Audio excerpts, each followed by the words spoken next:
Happy Monday, everyone. I have a new beautiful story, and this one is a story of miracles, a true miracle.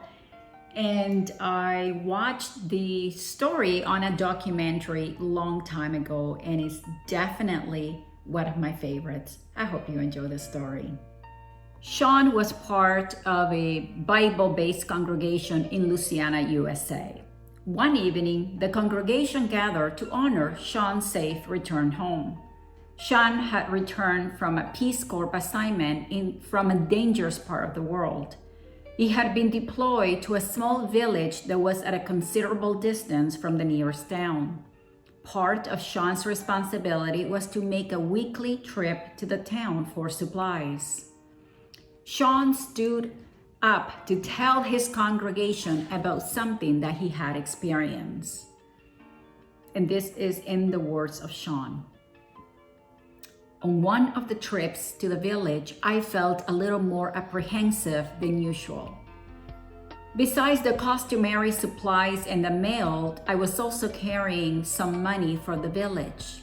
The trip was far, so it always involved an overnight camp, which was a bit scary for me alone in the jungle, Sean continued. 2 weeks later, I repeated the same journey. When I arrived at the village, a man approached me and told me he had followed me on the last trip. He knew that I was carrying money and he had planned on killing me while I camped. I was shocked. The men told me that their plan failed because as they approached, they noticed that 26 armed men were surrounding me. I shook my head, laughed nervously, and told the men that most certainly I was alone that night in the camp. But the men insisted on what they saw and told me that they even counted the armed men. When Sean's father heard his son's story, he stood up in front of the congregation and said, "When my son told me that story, something struck me. And I asked him, 'Tell me the exact day that you camped.' Sean responded it had been September 23rd. The father explained. The reason that was important was because that day it was morning for me in Louisiana and I had gone out to play golf. I was about to tee off when I felt this overwhelming urge to pray for Sean. The urge was so strong that I left the golf course. I called some people from the congregation to join me in praying for my son." The father proceeded to ask the congregation, "Will those men I called that day to pray for my son please stand up when I call your name? Dave, Dennis, Richard, Bruce, Lloyd, Greg, John, Leon, Brian, Bob, Danny, Eddie, Larry, William, Harry, Joseph, Joey, Reggie, Max, Paul, Joey, Steve, Dan, Bernard, Tom, and Kurt."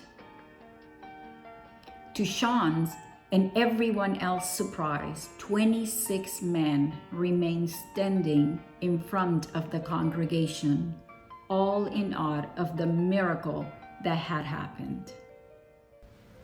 This story captivated me to the point of tears. I love it. Could it be that a father's love, collective prayer, and faith was so strong as to defy the laws of nature? How is it possible that the two thieves at the moment of attacking Sean saw 26 armed men protecting him? Precisely 26 men had been called to pray for Sean when he needed it most. Coincidence or a miracle? You decide. I think sometimes it's difficult to believe in stories such as this one because we have not experienced it. But just because you haven't experienced something doesn't make it untrue or impossible. And given that today is Monday, the first day of the week, let that be your theme. Every day this week, make a point to open yourself to miracles around you. Open your heart to the possibility that there are miracles happening everywhere if you care to notice them. And they often come in the form of what we call coincidences.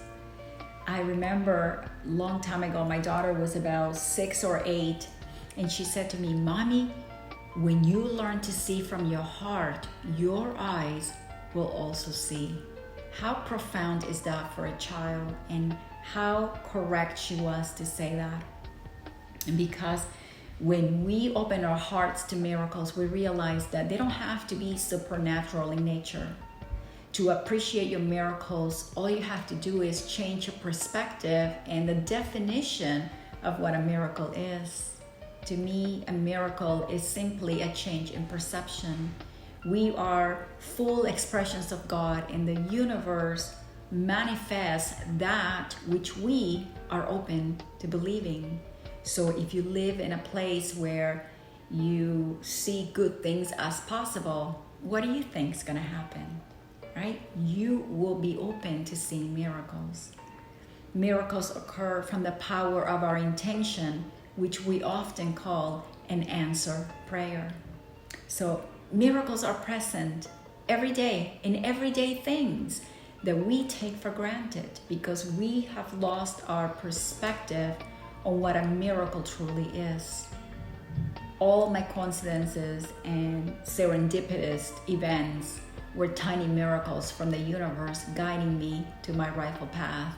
And like my daughter said, all I needed to do was to open my heart so that my eyes could see what my heart had already perceived. So I no longer need to see the Red Sea being parted to believe that there are miracles every day happening for each of us. I no longer believe that miracles need to be extraordinary in magnitude, although they can be based on the story that we just heard. But more than anything, miracles are everyday occurrence for those who realize that anything and everything is possible. I hope this message has touched you the way it touched me. Remember to subscribe to my storytelling channel, and I will see you next Monday with another inspirational story. And if you ever come across a story, send it to me at Waleuska@fmtg.us. In the meantime, stay grateful, stay safe, and as Albert Einstein said, there are only 2 ways to live your life. One is as though nothing is a miracle. The other is as if everything is. With much gratitude, Waleuska.